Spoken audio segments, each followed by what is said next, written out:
Hey guys, what's happening? How to enable NFC on iPhone. First of all, what you need to do, you need to go ahead and open up the shortcuts app, shortcuts from Apple. And then what you're gonna do, go ahead and click the automation.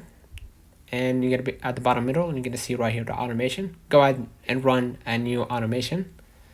And you're gonna be able right here to see personal automation and all that stuff. Scroll a little bit down, you're gonna find right here Wi-Fi, Bluetooth, NFC. Go ahead and click the NFC.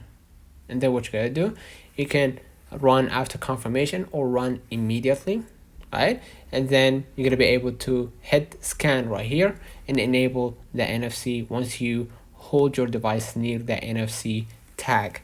So basically that's it. Let me know in the comments if this video helped you. Don't forget to like and subscribe, turn on the notification bell to receive every video we upload.